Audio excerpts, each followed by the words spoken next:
We don't have a quorum yet, but we will take roll. Once we do, we're going to go ahead and get started with the subcommittee. Senator Brown, if you want to go ahead and present your two bills, we're going to go out of order here a little bit this morning. Whenever you're ready.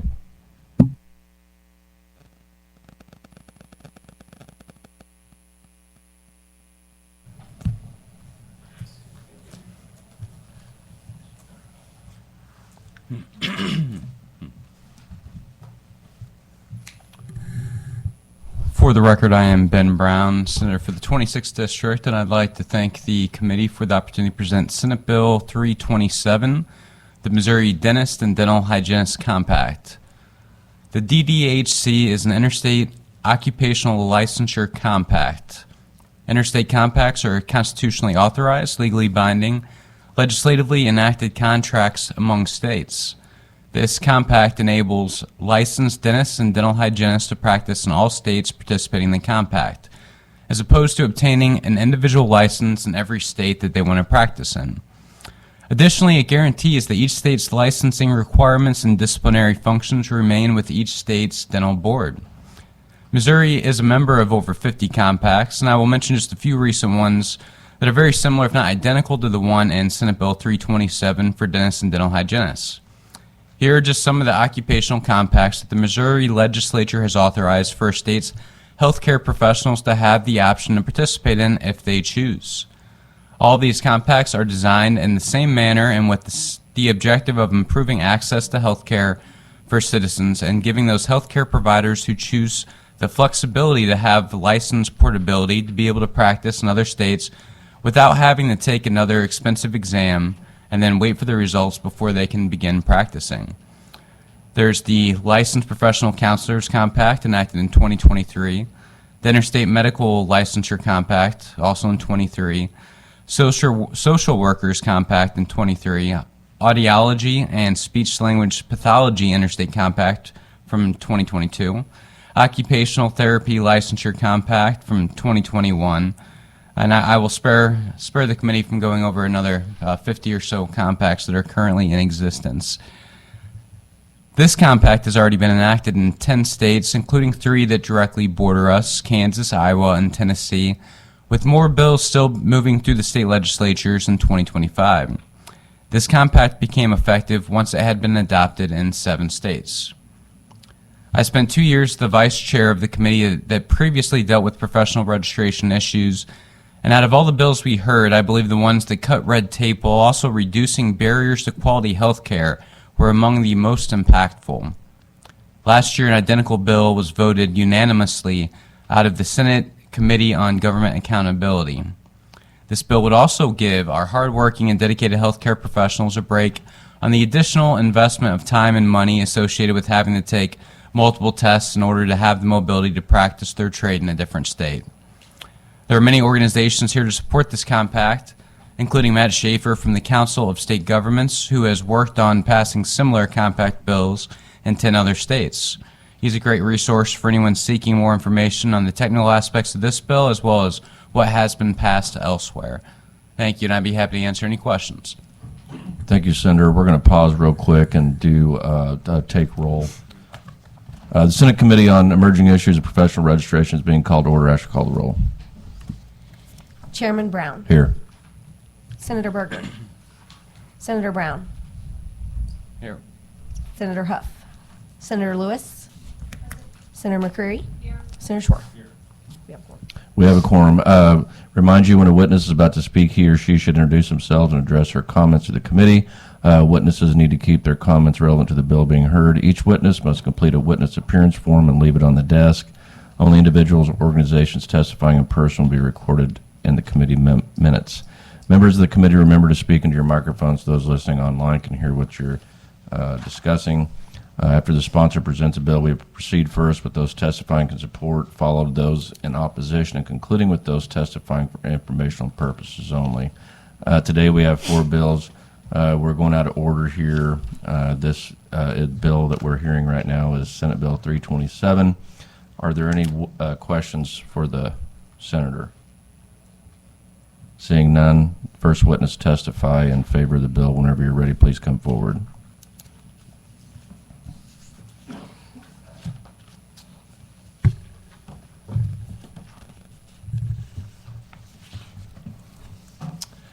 Thank you, Mr. Chair. For the record, Matt Schaefer with the Council of State Governments. My testimony is meant to provide background educational information on the compact. The Council of State Governments is a nonpartisan membership association for elected and appointed state government officials for all three branches. CSG, through our National Center for Interstate Compacts, has facilitated the development process for all 18 of the active licensure compacts, including the 9 that Missouri has already enacted. Missouri is also a member of 43 other compacts unrelated to professional licensing. This compact was created through a cooperative agreement between the Department of Defense and CSG. For 18 months, CSG developed the language with stakeholders from these professions, including the American Dental Association and American Dental Hygienist Association, state dental boards, dental schools, and other licensed oral health professionals. As our sponsor mentioned, the compact enables a dentist or hygienist to obtain a compact privilege to practice in other states that join the compact rather than apply for an individual license in each state where they want to practice. Like the compact for your driver's license, each member state agrees to mutually recognize the license that's been issued by another member state. The compact is very similar in form and function to the other compacts Missouri has already enacted. A dentist or hygienist must hold an active and unencumbered license. To be eligible for a privilege, they must also pass a background check and meet other eligibility requirements related to education and examinations. The dentist and dental hygienist compact also benefits military families. If a military family gets assigned to a new duty station in a compact member state, that service member can continue to work on their privilege rather than having to get relicensed in the new state where they're moving. From a regulatory perspective, the compact preserves the authority of each member state to protect public health and safety through the existing regulatory framework. A licensee providing services under a compact privilege is governed by the laws and rules in the state where they are practicing. So the Missouri Dental Board would retain jurisdiction over anyone practicing in Missouri, whether under a compact privilege or a Missouri license. Missouri will also be able to charge a fee for the compact privilege, so the revenue impact should be very minimal. Like other compacts, the dentist and dental hygienist compact is governed by a commission made up of the member states, and the delegate will be a member of the Missouri Dental Board. As has been mentioned, the compact's been enacted in 10 states. We have 16 states with pending legislation, including Missouri. Missouri's neighboring states, Arkansas and Nebraska, are also considering the legislation. Next steps include establishing a compact data system for the member states to report eligible licensees so that they can begin issuing privileges. And CSG is providing interim staffing services to the commission, which again is made up of delegates of each of the member states. So thank you for your time, and I'll conclude my remarks there and take any questions. Thank you for your testimony. Are there questions for the witness? All right, seeing none. How many witnesses do we have to testify in favor of the bill? How many in opposition? Okay. Next witness up to testify in favor of, whenever you're ready.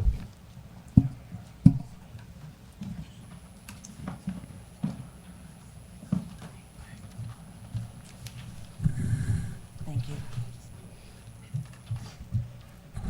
Okay, Mr. Chairman and members of the committee, my name is Diane Baumkamp, and I serve as a legislative chairperson for the Missouri Dental Hygienists Association.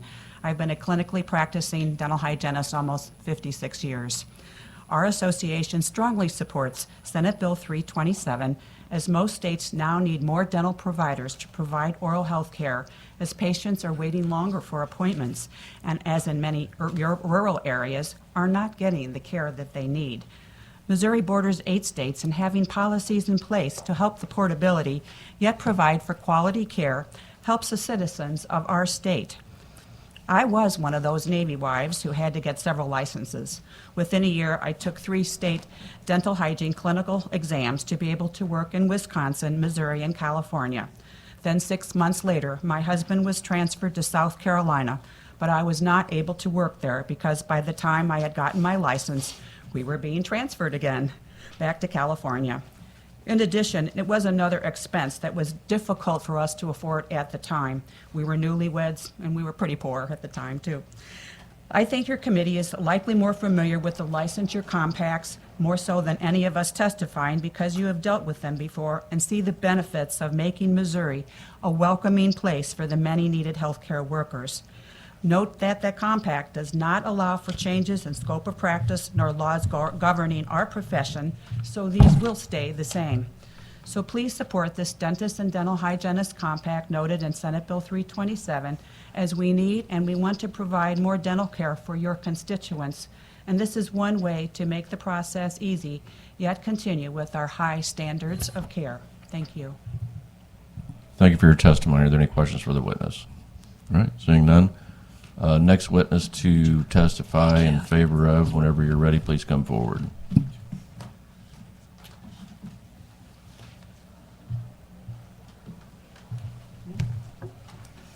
All right. Ready? Okay, my name is Dr. Andrea Ferguson. I am a dental hygienist, and I'm the director of dental hygiene for the Central Missouri School, State Fair Community College, the dental hygiene program.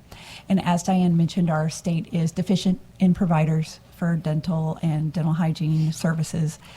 My school has gone from 10 graduates every year to 34 in just the past year. We're also right next to Whiteman Air Force Base. And so a great deal of my students, as well as myself, are all from military families. And so this is going to benefit the movability of my students to be able to go and do and practice in and outside of Missouri. So, thank you. Thank you for your testimony. Are there questions for the witness? Seeing none, I'll remind the witnesses to leave witness testimony form if you want your testimony to be in public record. Are there any other witnesses testify in support of? Whenever you're ready.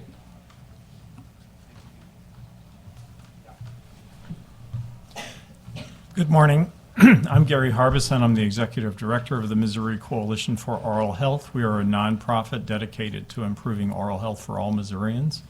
We have members located throughout the state, including many professional organizations such as the dental hygiene schools, all three of the dental schools, and community members, again, located throughout the state concerned with oral health. We support this bill because we think it will help with the access issues for dental care found throughout Missouri, but felt most acutely in the rural areas.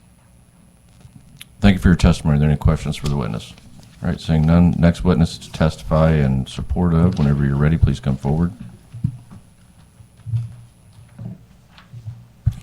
Mr. Chairman, members of the committee, Nikki Strong here on behalf of the Missouri Dental Association to go on record in support. Again, we believe this provides us a solution to some of our access issues, so be happy to answer any questions. Thank you for your testimony. Are there any questions for the witness? Seeing none, next witness to testify in support of, whenever you're ready. Morning, Mr. Chairman, members of the committee. Chris Ropey here on behalf of the Association of Dental Support Organizations. I'm going to leave a bunch of letters that I also emailed to your office from all the various dental groups that exist in the United States that are supportive of this bill, like the sponsor, and Matt mentioned the Department of Defense, working with the Council of State Governments. That's one of the big differences with this compact. All the stakeholders were brought together, sat around the table and figured out what's the best way to do this, and that's what you see in this bill. That's what you've seen passed in 10 other states. Some of the objections that you might hear are addressed if you actually read the bill. It's littered with what the definition of scope is. It's littered with Missouri Dental Board maintains its authority to enforce all rules and laws that apply to anybody, whether it's through the compact or not, in the state of Missouri. If the Missouri Dental Board decides we don't like left-handed dentists and we don't want them to practice on Tuesday, even if that's allowed in 49 other states, it would not be allowed in Missouri if that autonomy will continue to exist. Happy to answer any questions. Thank you for your testimony. Are there questions for the witness? Seeing none, are there any witnesses to testify in support of? Any witnesses to testify in opposition to? Whenever you're ready, please come forward.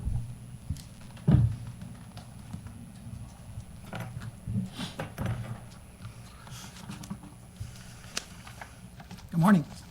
My name is Kimber Cobb. I'm the Executive Director of the American Association of Dental Boards.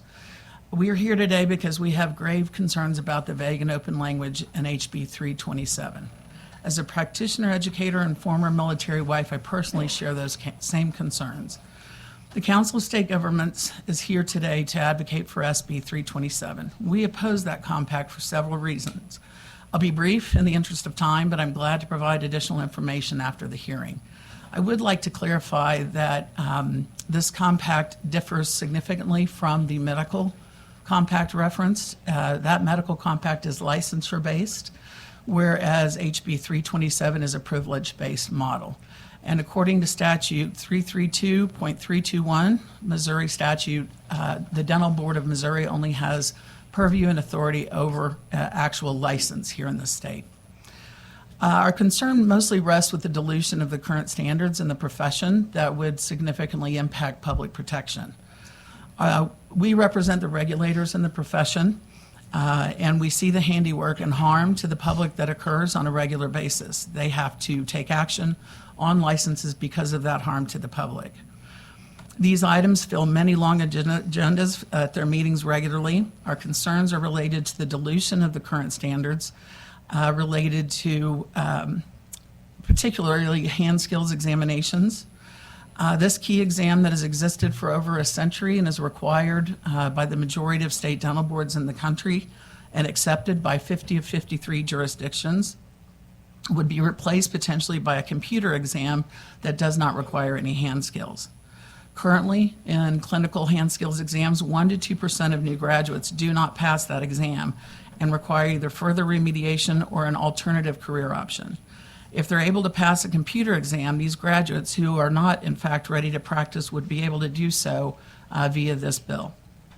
Students and new grads will take the path of least resistance in general, so this is a huge concern for our stakeholders as we move forward. We are big fans of expedited licensure, fully support that. All we're wanting, and we have had multiple conversations with the stakeholders in HB 327, namely CSG, the American Dental Association. Very early on, I was one of 7 people that participated in those conversations to try and come to a collaboration and agreement, and we were told the language was immutable and could not be altered. So we're 100% fans, as they are, of movable, easy portability and licensure. We just would like to see the standards upheld. So, for instance, I'll give you one more example and then take questions. Continuing education requirements. We've worked extensively with the Missouri board here.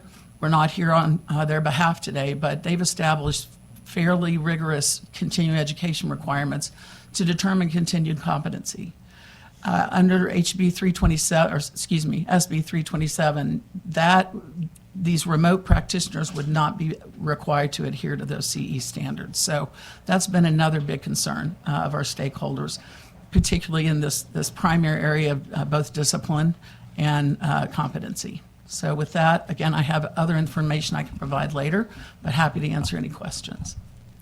Thank you for your testimony. Are there questions for the witness? All right, seeing none. Are any of the witnesses testify in opposition?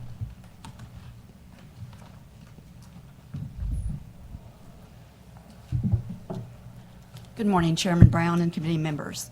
My name is Nancy Moss, and I'm a Missouri resident of Springfield, Missouri. As a dental hygienist, former vice chair of the Missouri Board of Dentistry, I am opposed to SB 327 because it will substantially alter and lower the current licensure standard for the dental profession in Missouri.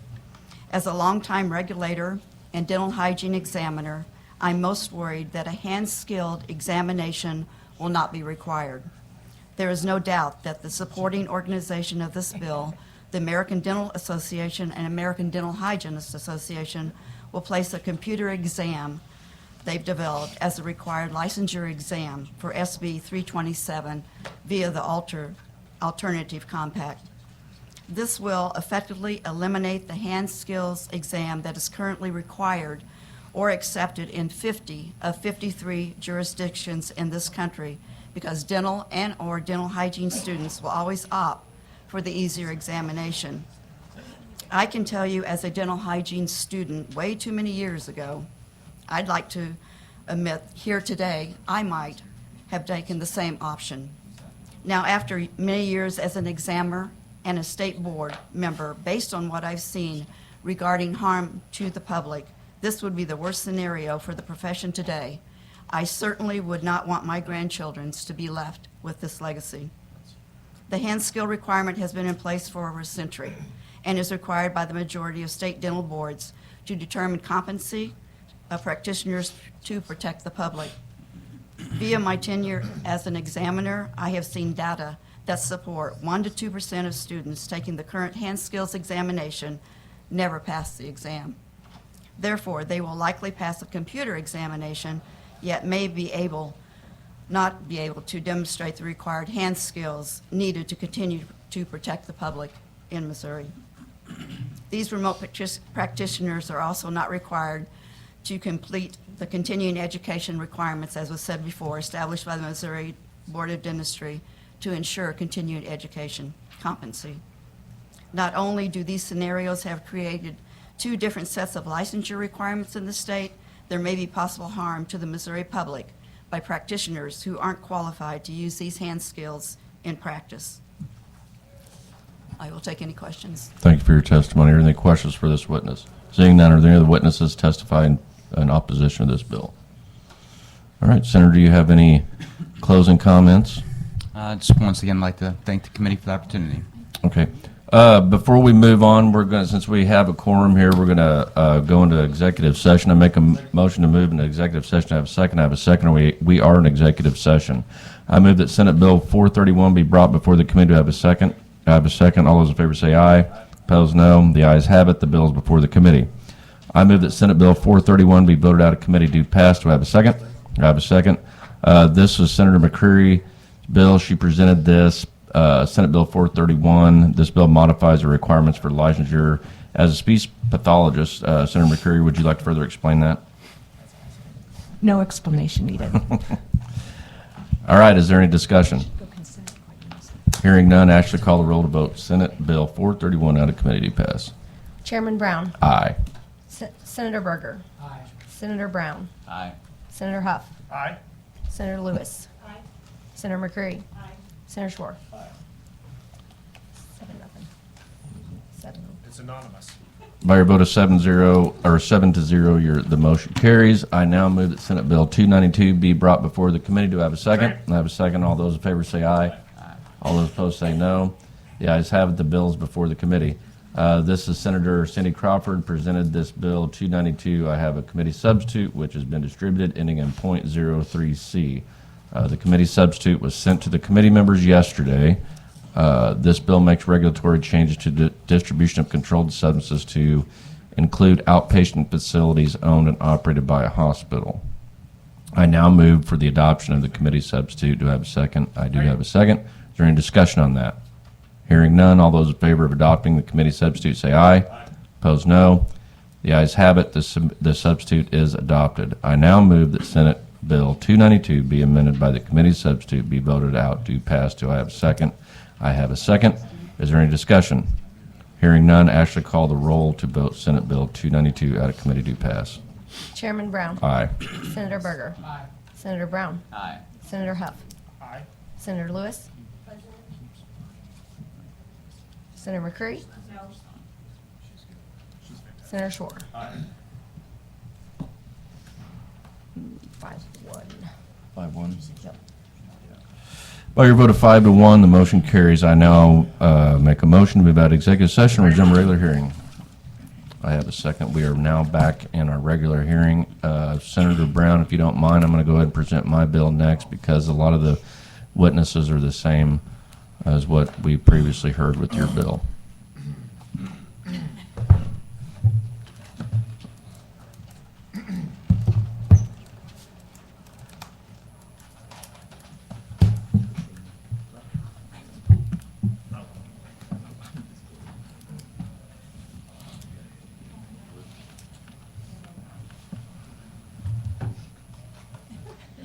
Remain calm. Super calm. Just waiting on you, Mr. Chairman. Thank you. Good morning, members of the committee. For the record, Senator Justin Brown representing the 16th District. Today I'm here to present Senate Bill 109. Senate Bill 109 is a dental compact that is currently moving through 7 other states. This compact will protect the health of Missouri citizens by preserving Missouri's longstanding requirements for dental and dental hygiene licenses. Preserve and protect the authority of the Missouri Board of Dentistry, this regulatory board that is an extension of the legislature. It has no fiscal impact on the state. This compact would not have the ability to assess fees to the state of Missouri. brings increased efficiency and expedites the licensings of dentists and dental hygienists. It complies with Missouri existing laws regarding the practice of dentistry, including a hand skills exam. I believe there are some experts in the room to help me answer any questions you have, and with that, I will try to answer any questions that you have. Any questions of this? You don't have any questions? None from the gallery at this time. Thank you. Want to testify in support of?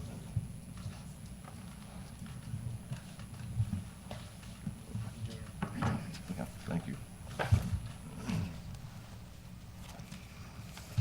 Please state your name and make sure you have a witness form filled out, please. I do. Thank you. Hello again. I'm Kimber Cobb. I am the Executive Director of the American Association of Dental Boards. I've worked in dental regulation and licensure for over 20 years. AADB is a national association comprised of actual state dental boards regulating the profession and has existed since 1896. We assist these boards with their obligation to protect the public by promoting higher uniform licensure standards in the practice of dentistry and dental hygiene. As I mentioned previously, we wholly support expedited licensure. Many of our member state dental boards have already done so for military members. The thing I do appreciate about SB109 is we've actually added an extra layer. We also wholly support military members, and we also allow for them to participate a year after separation, and we also include their spouse if they're a military member. So great advantages there for the military as well. As I said, as a dental hygienist, former educator, a military spouse who's held multiple state licenses, it was difficult, particularly in the days when a patient was required, to move in and provide this. So we definitely support this portability. As I indicated, our compact is almost word for word modeled after medicine, which is a license-based compact, and it's existed with in medicine since 2017, and it was actually developed by the medical regulators. They solely, their state dental boards via the Federation of State Medical Boards came together and created that compact back in 2017. So I'm sure you're wondering why there are two compacts before you. As I said, and I'd like to stress that a little more strongly, I was one of 7 people, as I said, that participated in conversations with the developers of the alternate compact to try and make alterations, amendments, wording changes. Now keep in mind this was during development, not where things had to be changed, and we were told the language was immutable and couldn't be altered. So we are more than happy to have those conversations and come to an alliance, but we're not the sticking point. So I just want to clarify that. So given the two compacts, I just want to highlight a couple of differences, mostly related to SB 109 and the advantages that it provides. So as I mentioned previously, it does provide the current authority of the State Dental Board, and with our compact, they would fully be able to do so. It's not that these practitioners are required to go take a test every time. They take the licensure hand skills exam one time, and then there would be an expedited licensure portal that they could basically have that license transferred to any state participating in the compact. But it protects the sovereignty and the authority of the boards, particularly the Missouri State Dental Board. The hand skills examination, just as a reminder, as you go see the dentist, those procedures they perform in your mouth are irreversible surgical procedures. Having a gallbladder removed will heal faster than a hole in a tooth. So it is very important that hand skills are managed. I don't think any of us would want to go see a surgeon of any type that hadn't actually had proven competency related to their hand skills. Dentistry is much different than medicine. Medicine has a lot more oversight. They have hospital privileges. They have a peer review process, very stringent regulations to assure continued competence. Dentistry is a fee-for-service cottage industry. Our students graduate and literally in general practice just go to practice. So that is a huge concern for our stakeholders, that there's not a continued or more stringent oversight related to that. This third-party independent evaluation is very similar to both medicine and nursing that have singular examinations, the USMLE and the NCLEX. And Related to some of the concerns that you may hear in opposition related to monopoly, it's state dental boards that have already determined the requirements for licensure. So there's really not a particular monopoly involved. The ADEX examination is accepted nationally. The majority, if not all, dental and dental hygiene students take the exam on an annual basis. It is accepted uniformly. So a monopoly doesn't really make sense as a definition in this conversation. Last year, 7,000 dental students were tested and 5,000 dental hygiene students. We also do not, with the language here in SB 109, we do not hinder or alter regular licensure here in Missouri. So there's no prohibition, no really monopoly, because licensure can still occur. In SB 109 language, after 5 years, any hand skills exam taken previously can actually, they can participate in the compact. So there again, that is feasible and possible via SB 109. There is also a fiscal impact. There's some differences there. Our bill does not assess the state of Missouri at all. We will assess the practitioners utilizing the compact. And the alternate compact, our stakeholders did have a concern that the state of Missouri can be assessed at will and without limits. So that financial impact could be tremendous as they get rolling. They can buy buildings, they can rent spaces, hire staff. So that has been a concern. So yet again, we do support portable licensure, but we just want to maintain the standards that have existed via SB 109. With that, I'll take any questions. Thank you for your testimony. Any questions for this witness? Thank you. Anyone else to testify in support of? It's me again. I have served in various capacities in dental regulation over the last decade. I currently practice. Would you want to state your name, please, for the Nancy record? Moss, sorry. I currently practice as a clinical dental hygienist 5 days a week. I am a former Missouri Board of Dentistry member with a 10-year tenure, and I served as vice chair of that board for 2 years. I am also a dental hygiene examiner and have served in that role for a decade as well. I support SB 109 because it upholds the authority of the Missouri State Dental Board and the current licensure standards in the profession which exist to protect the public. In my capacity as member of the Missouri Dental Board, I have seen substandard work from practitioners who came before the board due to issues with incompetency. For instance, there was a case before our board where a dentist placed a bridge that suspended half the mouth in the upper arch. Due to the fact the bridge should have been managed better, according to established standards of care, the treatment failed, the patient causing dysfunction and pain. The board ultimately sanctioned the practitioner, placed him on probation, and required various mediation. My concern as a regulator in this profession is that this practitioner, been operating in Missouri under a compact privilege, SB327, the Missouri Board of Dentistry would not have authority to discipline this individual as we did in this particular case. As far as my role as an examiner, I participated in both dental and dental hygiene examinations. Based on some of the work I've seen during these examinations, I fully support continued use and inclusion of hand skills examination for licensure in dentistry and dental hygiene. It is important that due to the fact that dentists perform irreversible surgical procedures daily, that a third-party independent hand skill examination requirement continues to exist. We in dental regulations have seen a rise in the malpractice claims in states that do not require a third-party independent hand skills examination. Should the committee require further information or documentation on this, I am happy to provide that. Thank you for your dedication and your time today. Thank you for your testimony. Any questions of this witness? Thank you. Anyone else to testify in support of?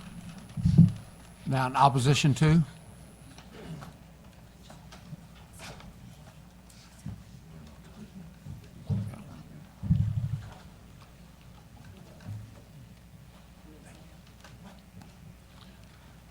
Please state your name for the record and begin when you're ready.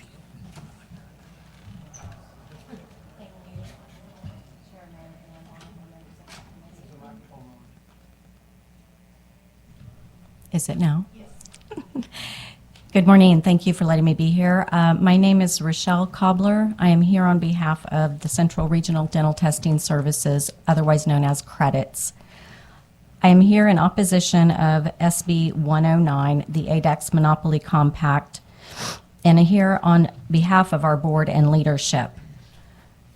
Credits typically works with the state dental boards regarding examination rules and requirements. However, because the AADB Compact would create a monopoly by eliminating the credits exams, we felt it necessary to bring this information to you. Dentistry does not have one standard clinical examination, as you may have been led to believe. There are currently 2 nationally recognized clinical licensure examinations, the credits exams and the ADEX exams. These are distinctly different than the national boards. SB 109 is a violation of antitrust laws as it restricts the market power of other testing agencies by specifically requiring the ADEX exam, which is exclusively administered by the CWC. This compact therefore demonstrates anti-competitive behavior by eliminating the competition. We believe some of the testimony is misleading, such as the language Ms. Cobb referred to, that they can take a credits exam if they have practiced for 5 years, is only until January 1 of 2026. After that, the ADEX exam is required. Credits has developed and administered dental and dental hygiene exams for more than 50 years. ADEX was incorporated in 2005. The ADEX Monopoly Compact was written by a small group of people who were unable to influence the competing DDH compact to their liking. We believe, again, that there is misleading information, and we hope that you will read the information from the experts in both compacts. The SB327 does provide for rules to be established by the Commission, and therefore, we believe that the hand skills exams that are currently required by the majority of the United States state dental boards will continue to be required.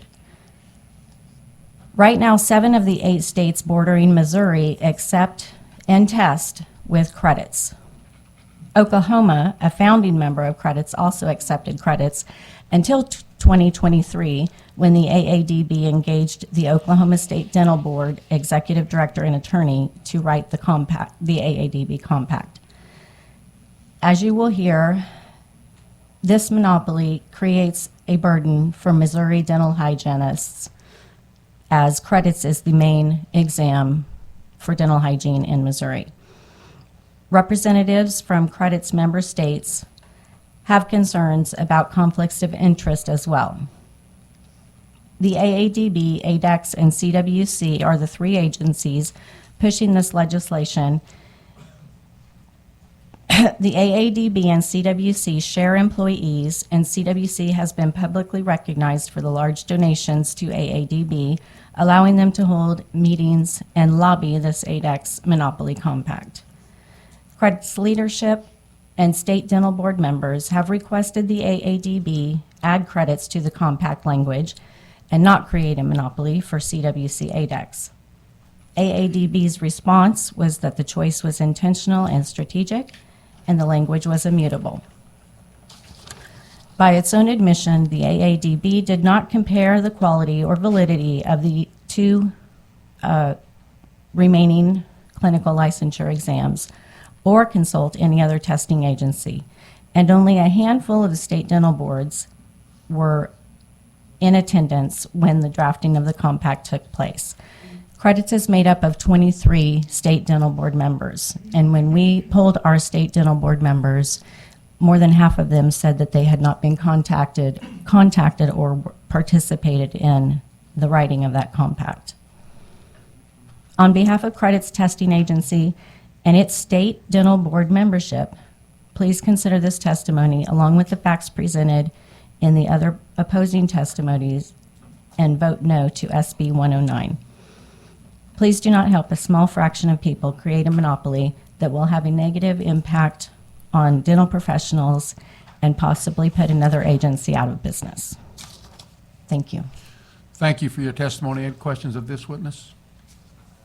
Thank you again. Anyone else to testify in opposition? State your name and witness form for the record. Thank you. For the record, Matt Schaefer with the Council of State Governments. Again, CSG has been involved in developing all of the licensure compacts that Missouri participates in. And as a best practice, CSG prioritizes openness, transparency, and opportunity for public participation. The language for SB109 was developed over the course of a few months by a small number of dental board representatives and staff from the dental test company known as CWC. There was no opportunity for public input or stakeholder review. There's currently 7 other states with legislation to enact this compact. In reviewing the language as introduced, CSG found a significant material deviation among the bills. A key feature of compacts is mutuality of obligation, meaning that the states are agreeing to the same language, the same terms of the contract. Enacting Senate Bill 109, Missouri would be joining a compact where states are introducing different versions of the model language, which could create the potential for significant implementation challenges. CSG also has concerns about the model of interstate practice employed in Senate Bill 109. As has been mentioned, the compact is modeled after the Interstate Medical Licensure Compact, which expedites the time to obtaining a medical license through the sharing of primary source documentation and licensure data. CSG did work in partnership with the Federation of State Medical Boards. That compact has 42 member states and is operating effectively, but CSG feels it does not best fit the needs for dentistry and dental hygiene. And the primary reason is cost. The expedited licensure model employed in Senate Bill 109 would be cost prohibitive for many dentists and dental hygienists. For reference, the Interstate Medical Licensure Compact has an application fee of $700, as well as a fee requirement for each state in which the physician wishes to practice. For example, the medical board in Missouri charges an additional $102 for a compact license for a physician.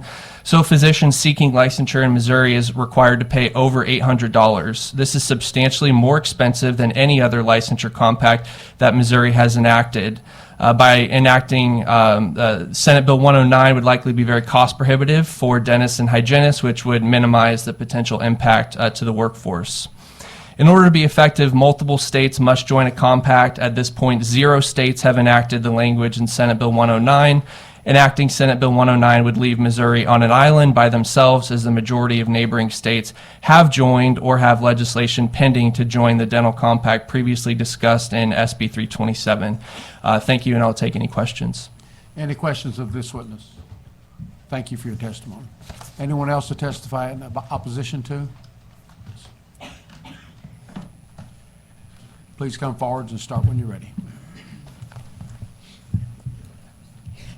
My name is Dr. Andrea Ferguson, and I am a dental hygienist, have been for 27 years. I'm a dental hygiene educator for the past 19.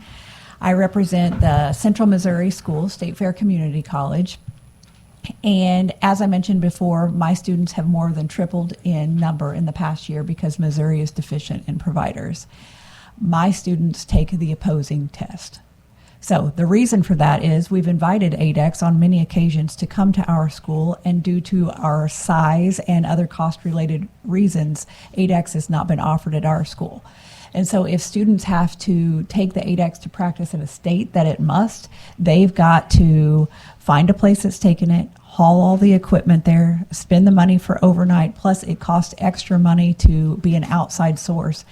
And you would think it would just be another school in Missouri, but it's not. Those are not open sites for those. They have to go out of state most of the time to be able to even take these exams. So it does not help my students. In fact, it prevents, or it puts a barrier between them and being able to participate in a compact that's effective to reach the goals of this. So I would urge you to keep the monopoly off the market. It creates additional obstacles for some of our providers and my students who have just become many more. And it doesn't appreciate the professional vetting of other qualifying exams. More than one exam has been qualified by dental professionals, and those can be considered as they are currently. So Please vote against Senate Bill 109. Any questions? Thank you for your testimony. Any questions of this witness? Thank you again. Anyone else to testify in opposition to?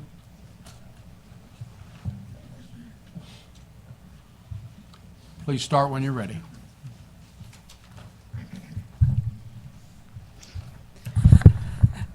Mr. Chairman and members of the committee, again, my name is Diane Baumkamp, and I serve as the legislative chairperson for the Missouri Dental Hygienists Association.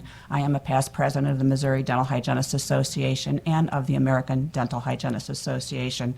Our association is 100% opposed to the ADEX Monopoly Compact addressed in Senate Bill 109. The national organization advocating for Senate Bill 109 has no experience drafting compacts and even less experience implementing them. Other major dental groups, including the American Dental Hygienists Association and the American Dental Association, support another compact held by an expert agency who is expert in developing compacts for many other occupations that will pass constitutional muster. The outsiders pushing for this did not take input from any stakeholder groups from Missouri that provide dental care, nor from dental educator groups. There are now 2 dental exams and 2 dental hygiene tests, the ADEX exam and the credits exam, as noted. I am an examiner for both agencies and understand the examining process.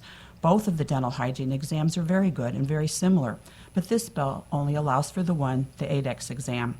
MDHA is opposed because many practicing Missouri dental hygienists and 72% of the recent graduates from the dental hygiene schools in Missouri who are licensed by the Missouri Dental Board would not be able to participate in the ADEX Monopoly Compact outlined in Senate Bill 109 because they took the credits exam, not the ADEX exam. This would include 140 of the graduates in 2024 from 4 of the 6 Missouri dental hygiene programs, along with hundreds of graduates in the border states, from keeping them from coming to Missouri and providing immediate care for your constituents because they took the credits exam, not accepted in the ADEX Monopoly Compact. And how does that benefit Missourians and help to increase licensure portability?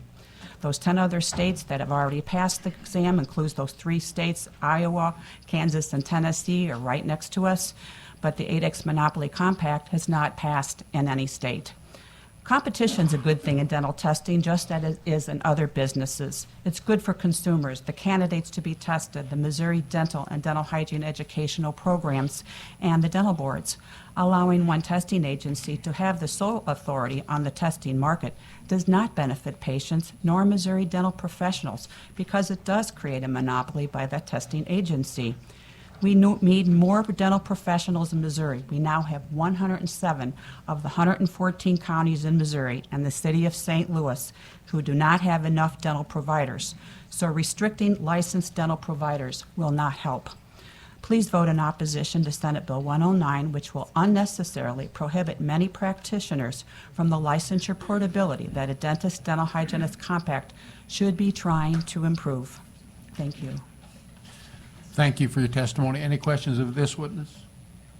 Thank you again. Thank you. Anyone else to testify in opposition to? Start when you're ready, please. Good morning. I'm Gary Harbison with the Missouri Coalition for Oral Health. We are in opposition to this bill for all of the reasons articulated to the previous opposition witnesses. Thank you very much. Any questions of this witness? Thank you for your testimony. Anyone else to testify in opposition to? Mr. Chair, members of the committee. I know, I'm sorry. This is a first for us. Nikki Strong here on behalf of the Missouri Dental Association, here to testify in support. Again, I won't belabor. We oppose for the same reasons. I'm sorry, oppose. I did. Thank you, either way. Yeah, it's been a day.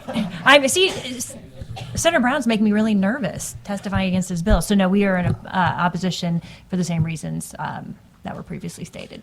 Any questions of this witness? Thank you for your testimony. Anyone else to? They're lining up.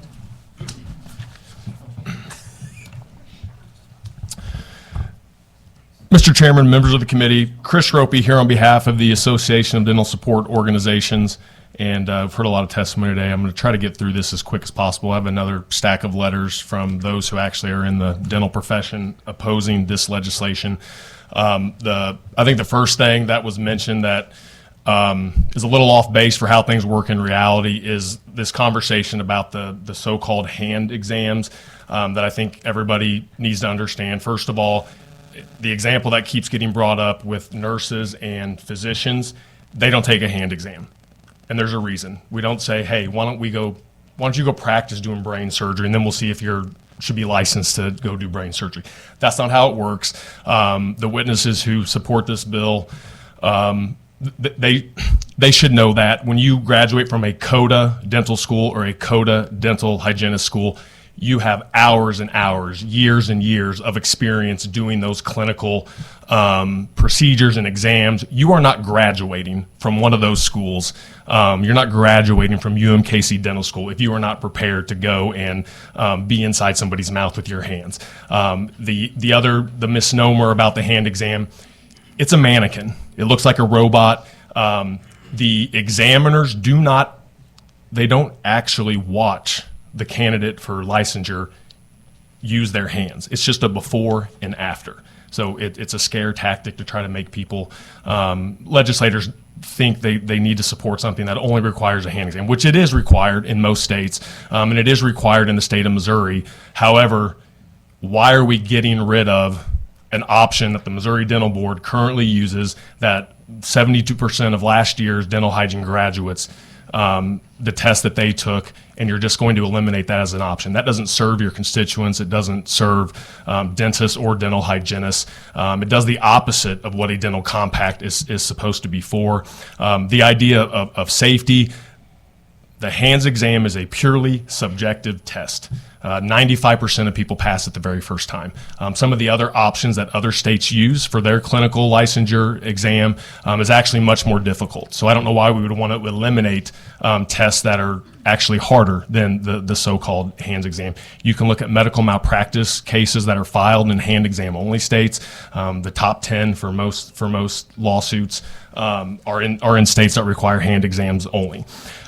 Talking about some of the interesting financial ties between the American Association of Dental Boards and the CWC that administers the ADEX test. They currently share staff who are paid through CWC ADEX. The AADB's current ED also works for the CWC as the Director of License Acceptance and Portability, and there have been public comments thanking them for all their financial support so they can host their annual conference out in Hollywood, California. This bill is about money. These tests cost a lot of money. Dental hygienist exam is about $1,000. The dentist exam, I think, is about $3,500. If you would eliminate any other competition for those exams and just Missouri students alone of how many people took the CRDTS test, I think it's about $1.3 million that would be a windfall to this one specific company. I can talk about a lot of other stuff, but I will take any questions from the committee at this point. Thank you for your testimony. Any questions of this witness? Thank you. Anyone else to testify in opposition to?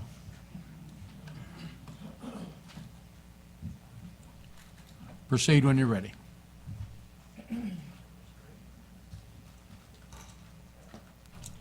Thank you, Mr. Chairman, members of the committee. My name is Arnie C. A.C. Dinoff, State Public Advocate. I submitted my testimony this morning online, and I'm very heavily opposed to this Senate bill. This is one of the top 5 worst Senate bills this legislative session. It's full of inaccuracies, it's full of lies, it's full of scams, and it's full of profits for the people who testified in favor of the bill at the beginning of this committee hearing. I would like to draw your attention to watch the video from the House Committee on Professional Registration and Licensing that was held on Wednesday, February 26, 2025, and Representative Parker's HB 1290. It's very concerning. There's lots of red flags that were put up in that testimony. And you really need to view the 25 online witness forms. After talking to the Representative Parker in reference to House Bill 1290, it seems to me that that bill is now dead. And this same bill popped up here in the Senate and I had to come and speak out because we need to keep bad actors and dental professionals from jumping state to state because of past actions, terminations, or pending violation and charges. We have a Missouri Dental Board, and that's to ensure the public health, safety, and welfare of our Missourians. They know the bad actors. They know the people who are making the violations. The people who testified at the beginning for this bill are from out of state, and it's all about profit to them. It's not about Missourians. It's about how much cash will be into their pocket. It was demonstrated by other testimony. Do your research on this for-profit company because it really needs to remain in the Missouri Dental Board's hands. We should administer the test approved by the State Dental Board. If you look at the hand test and do your research, that hand test is a fraud. It's doing a disservice to patients in the dental field throughout Missouri, and it's a shame that we're even considering that type of mentality in our state. This is a monopoly company, and I believe they're going to make in excess of $2 million, not the 1.3 that was stated, from the licensures if this compact is approved. This bill was a sales pitch from the beginning, and I think Representative Parker is embarrassed that she was taken by this sales scam. This bill definitely came from a lobbyist and special interest trying to make a profit, and that's the end of the day, is it's about a profit, not about public safety and patient safety. Someone is making a profit here in this room, and we need to peel back the layers. We need state oversight and state enforcement of our current dental board authority under the state statute. This bill is definitely not good for Missourians. This raises a lot of alarms and a lot of red flags, and I ask you to defeat this bill here today. Let's not push this forward because we're just looking for problems. It's not a good service to Missouri residents, and it's all about profitability and the heck with the dental field and dental safety. Therefore, I highly oppose this Senate bill. Thank you, Mr. Chairman. Thank you for your testimony. Any questions of this witness? Seeing none, thank you. Thank you. Anyone else to testify in opposition to? Anyone to testify in informational purposes only? That concludes the hearing on Senate Bill 109. All right, we're going to go to Senate Bill 455. Senator Hough, whenever you're ready. I think you've remained as calm as you can. We appreciate you being here. Morning. Thank you, Mr. Chairman, members of the committee. Senator Lincoln Hough, State Public Advocate for the 30th Senatorial District, residing in the city of Springfield. What you have before you for consideration, I think, is the exact same legislation that's passed out of the House already. Senate Bill 455 mirrors the child care tax credit program that the House, I think the House voted, and we've got some witnesses here, I think the House voted out like 189 or something. I don't know. There's like almost 200 yes votes or something. I'm not saying this is a complete silver bullet to the workforce shortages that we have, but this does, I think, in fact, I got a text from one of the members of the gallery. I don't know if he's going to testify in support of this or not, but he said, I was texting him and I said, you know, what are we doing here right now? And he said, I'm here because I have to pay my mortgage and for childcare. And I said, well, I think we're going to fix the second half of that here in a few minutes when the good chairman has time to hear this bill. But it's three separate tax credit proposals, each of them capped out at $20 million. And I think we've all heard honestly, they're borderline horror stories of post-COVID child care facilities that have been more or less regulated out of existence and closed down, and the multi-billion-dollar workforce shortage that we have in this state, that I think this would at least go somewhat in the direction of solving this problem. So happy to answer any questions. But like I said, I think the House voted out like 289 to 0 or something.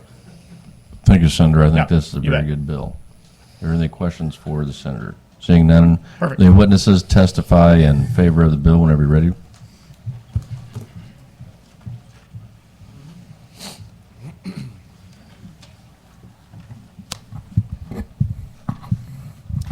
Good morning. I am Kara Corches here today on behalf of the Missouri Chamber of Commerce and Industry in strong support of this bill.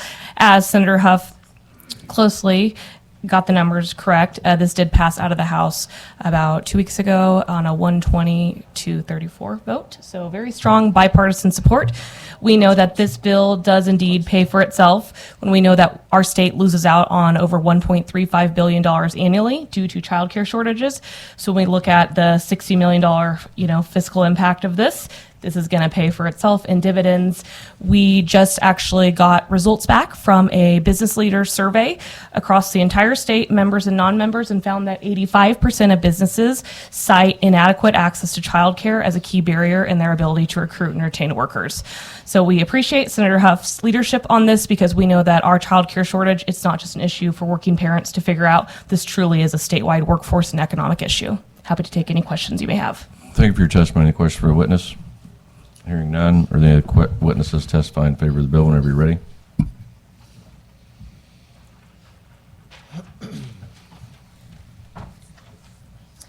Thank you, Mr. Chairman. I am Nancy Giddens here today representing United We, the City of Kansas City, the Greater Kansas City Chamber of Commerce, and the Civic Council of Greater Kansas City, also in support of the legislation for all the reasons my friend Kara just shared, along with, I just will speak specifically to United We.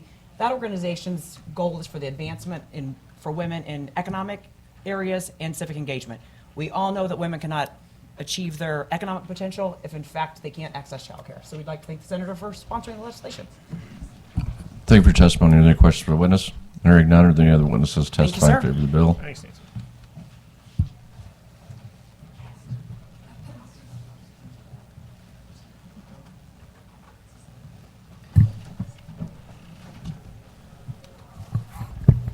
Good afternoon. Matthew Smith with Associated Industries of Missouri. I want to go on record of support of this bill. Providing a tax credit for child care is a great way to get mothers and fathers back into the workforce if they choose to do so. And this will ease the burden of costly child care and provide relief to Missouri families, and we're happy to support.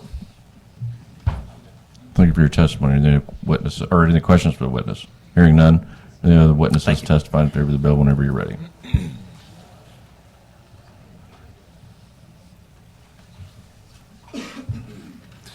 Thank you, Mr. Chairman, members of the committee. Samuel Lee with Campaign Life Missouri. We want to go on record in support of Senate Bill 455. We've testified in the bill last year and in the previous year. Child care is not just a workforce issue, but it's a pro-life issue as well. Our pregnancy centers and maternity homes find that the top three needs of their clients are child care, housing, and transportation. And we can't fix all of those in this bill, but we can move it forward, and we're very grateful. I've got written testimony, which I'm not going to read, but it's been handed out to all of you. Thank you for your testimony, Sam. Are there any questions for the witness? Hearing none, any witnesses testify in favor of the bill whenever you're ready? Another Sam. Sam, number 2. Thank you, Mr. Chairman. Members of the committee, Sam Panettiere on behalf of the Northland Chamber of Commerce, representing businesses in Clay and Platte County. Appreciate the senator bringing this bill forward. It helps, we think, And a get working folks father. You're and working as a father. working father, absolutely, who has child care experiences that aren't so great. Just appreciate the effort as one of the tools to get folks back into the workforce. Thank you for your testimony. Any questions for the witness? Hearing none, are there any other witnesses testify in favor of the bill whenever you're ready? Good morning, members of the committee. My name is Robin Shelp, Director of Policy and Advocacy for Kids Win Missouri. I want to go on record in support of this, thank the Senator and Representative Brenda Shields for all their work on this. We've heard a lot about the child care crisis. We've talked about how over half of Missouri is a child care desert. We've recently crunched numbers looking at just infant and toddlers, and 112 of the 115 counties in our state are deserts when it comes to infants and toddlers, so this is really important legislation. Thank you for your testimony. Are there questions for the witness? Hearing none, are the other witnesses testify in favor of?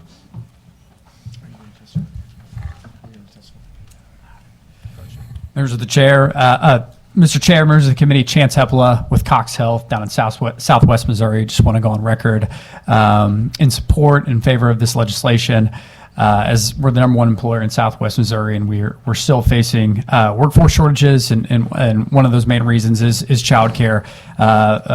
We've been in childcare for a number of years as well, outside of just the healthcare space. So we currently have 2 childcare facilities in Springfield and 1 in Branson, yet we're still facing a shortage even among our employees as well too. Anecdotally, my wife and I have a 3-week-year-old now. And we're currently still on a wait list, and we've been on a wait list since about July, I believe. And so on a wait list at Cox Health Learning Facility. So again, Chance Epple with Cox Health, and we're just in support of this and take any questions. Thank you for your testimony. The questions for the witness. Hearing none, the other witnesses testify in favor of the bill whenever you're ready. Good to see you. Brian Grace on behalf of the Missouri Economic Development Council.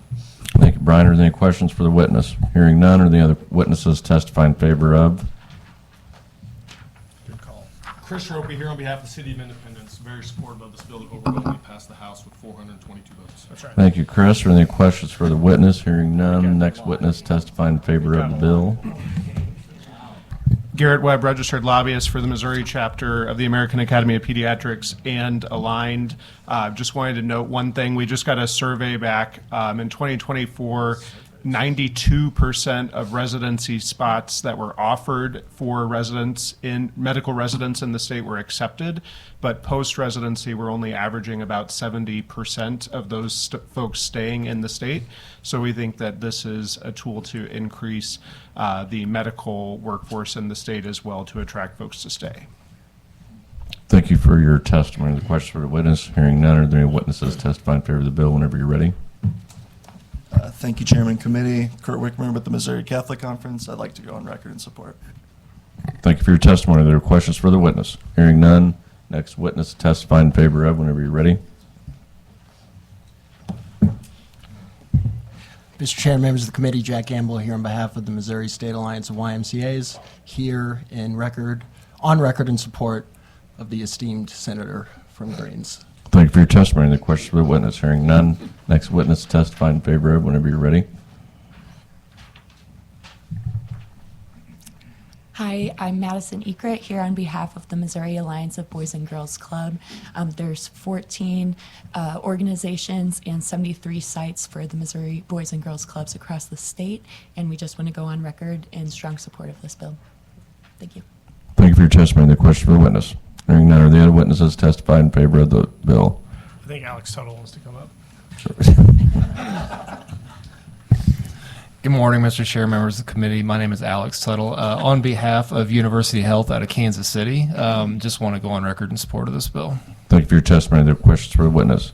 Hearing none, are the other witnesses testify in favor of the bill? Are the witnesses testify in opposition to?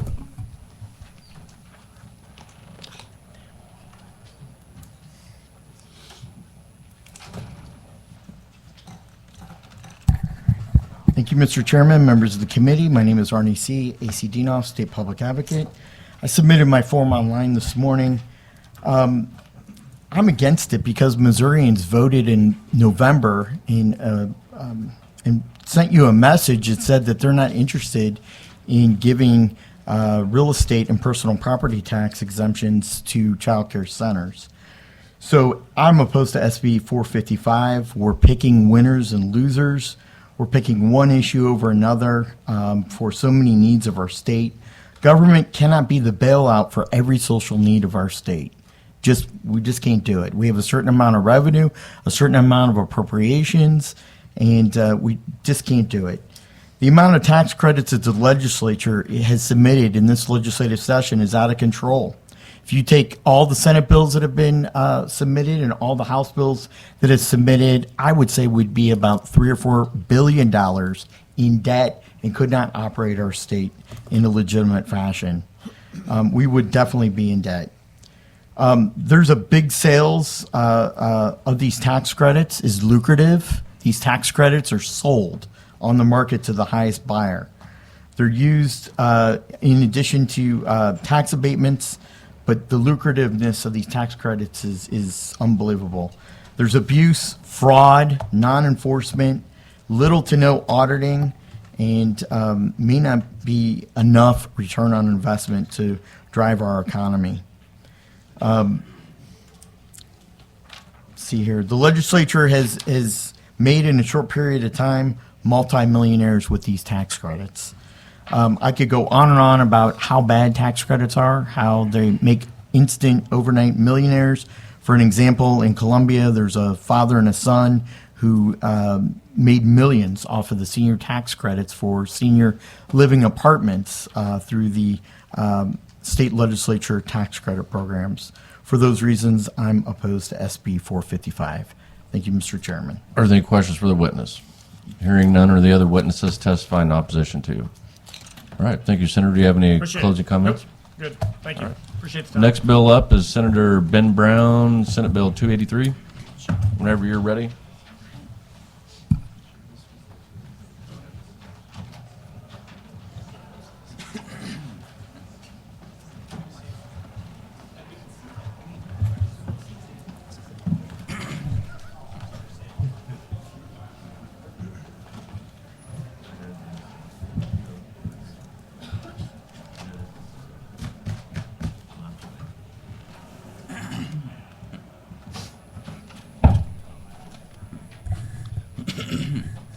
All right, back to the Brown show. For the record, I am Senator Ben Brown of the 26th District, and I'd like to thank the committee for the opportunity to present Senate Bill 283.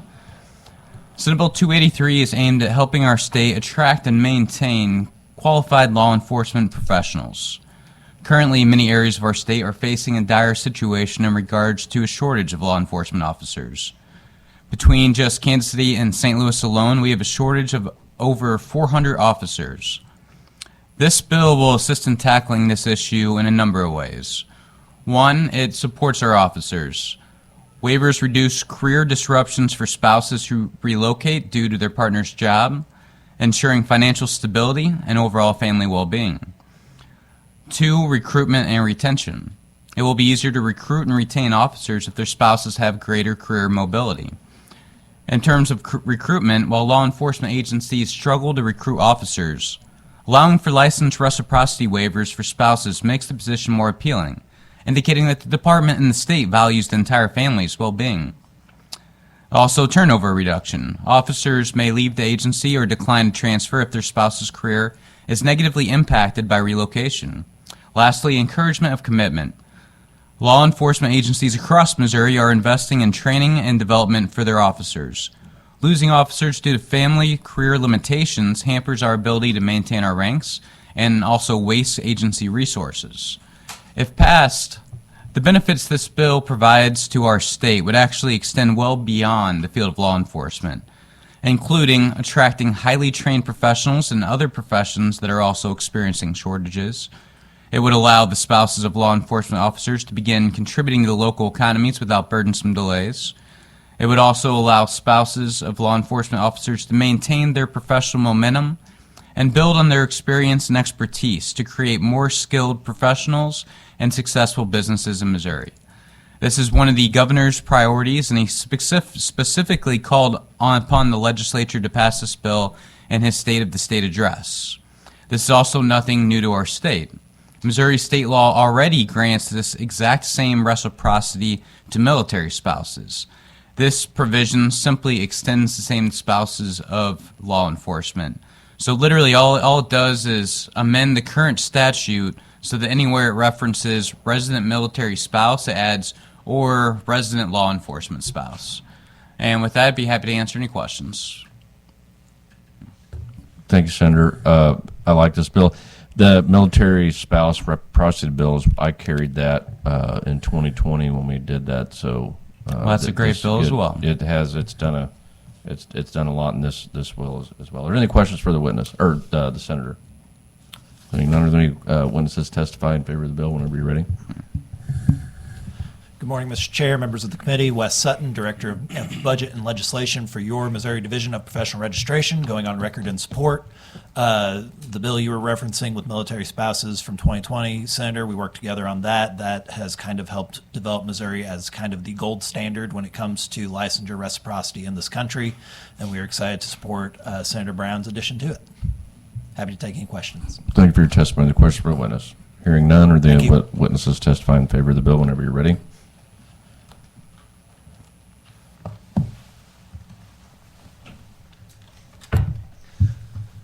Good morning, Mr. Chairman. Good morning, members of the committee. My name is Cade Tremaine. I'm here today on behalf of the Missouri Chamber of Commerce and Industry to testify in support of Senate Bill 283.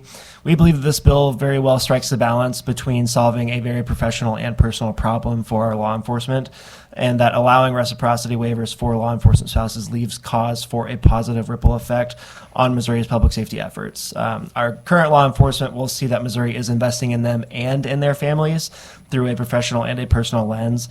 The Missouri Chamber consistently publishes a report titled Safer Missouri, Stronger Missouri, which articulates the struggles that are being faced by our public safety workforce. And it is no secret, of course, that our law enforcement is in a very high demanding field. We know that many public safety workers are overextending themselves every day trying to make a positive impact, and this is a wonderful opportunity to reciprocate that positive impact back into their lives, remind them that Missouri is here for them and their families just as they're here for us and ours. So happy to take questions from the committee. Thank you for your testimony and the questions for the witness. Hearing Thank you. none, next witness testify in favor of whenever you're ready.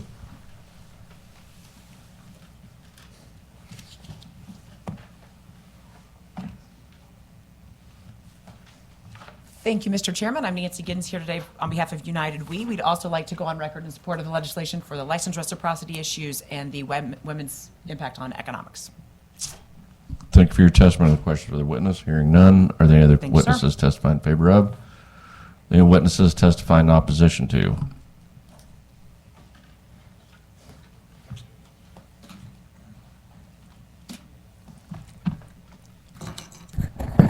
Thank you, Mr. Chairman, members of the committee. My name is Arnie C. AC Dinoff, State Public Advocate. I submitted my testimony form online this morning. I'm against this bill. Again, we're picking winners and losers. We're leaving out teachers, we're leaving out doctors, dentists, lawyers, prosecutors, correction officers, and I could go on and on and on in the shortages of different professions throughout our state. Everybody keeps blaming it on the shortage of workers, but it's really the majority of baby boomers who are the retirement age and who are enjoying retirement, and it's going to be that way for the next decade. That's why we have a shortage in all these workforces in all these fields, is because people just haven't had enough children to keep up with the baby boomer generation. Again, we're picking winners and losers in this case, and I can't support the bill. I love law enforcement, I support law enforcement, but they're no different than any other Missourian. And so if we're going to waive license requirements and fees for law enforcement officers and their spouses, let's do it for everybody across the state. Let's not discriminate. Let's just waive all the fees. Kind of the same, there's education bills for law enforcement officers, firefighters, paramedics, ambulance workers.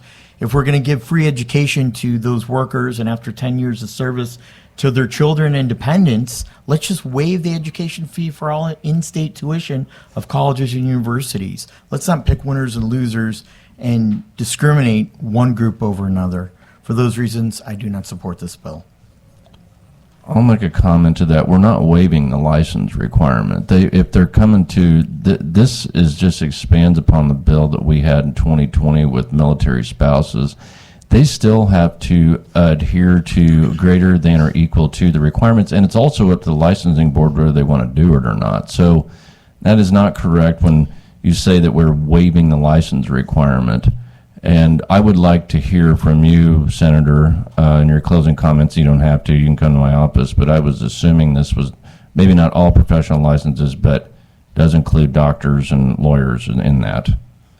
Yeah, this would mirror every profession that was included in the previous bill for military spouses. Right. And the first person to take advantage of that bill in 2020 was a spouse of a military garrison commander at Fort Leonard Wood, and she was an attorney, and she was granted a license.